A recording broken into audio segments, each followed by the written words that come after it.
6h48 sur France Inter, on prend l'air avec lui, Anthony Bélanger. Oui. Ce matin, vous nous emmenez au Maroc, qui va bientôt avoir son satellite espion. Et oui, ce sera le 8 novembre prochain lorsqu'une fusée Vega lancera depuis Kourou le Moroccan EOSat 1, un beau bébé d'une tonne capable d'observer une bande de terre large de 800 km de large en haute résolution, c'est-à-dire à 70 cm près. Le contrat a été conclu en 2013 avec la France de François Hollande dans le plus grand secret.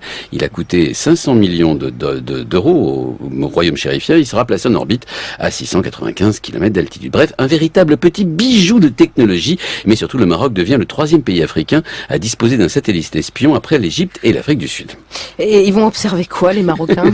Eh ben, c'est bien le problème. Le Maroc a 2 ennemis et un ami trop pressant. Ces 2 ennemis sont l'Algérie et les Sahraouis, évidemment. Avec ce satellite, les Marocains pourront tout savoir des positions de l'armée algérienne et de celles des insurgés sahraouis au Sahara occidental. Rien que cette perspective rend fou l'Algérie.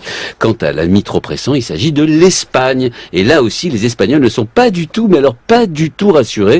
L'Espagne est le seul pays européen encore disposé, vous savez, de territoire en Afrique, en l'occurrence au Maroc, les enclaves de Ceuta et Melilla, mais il y a aussi d'un chapelet d'îles et de pignons rocheux collés à la rive marocaine. L'Espagne doit aussi avoir des moyens d'observation, j'imagine. Eh ben non, figurez-vous, l'Espagne a bien des parts dans des satellites espions français Helios, mais pas plus de 2,5%. Autrement dit, elle ne peut utiliser l'Espagne que 2,5% du temps spatial de ce satellite. Et puis quand ils en ont eu besoin, la France a fait la fine bouche. C'était en 2002, à propos d'un îlot espagnol appelé Perejil, occupé quelques jours par le Maroc. Impossible d'avoir des images satellites pour raisons techniques, ont répondu les Français, alors que le Maroc, lui, aura bientôt son satellite 100% du temps. Les Espagnols sont, comment dire, verts de rage.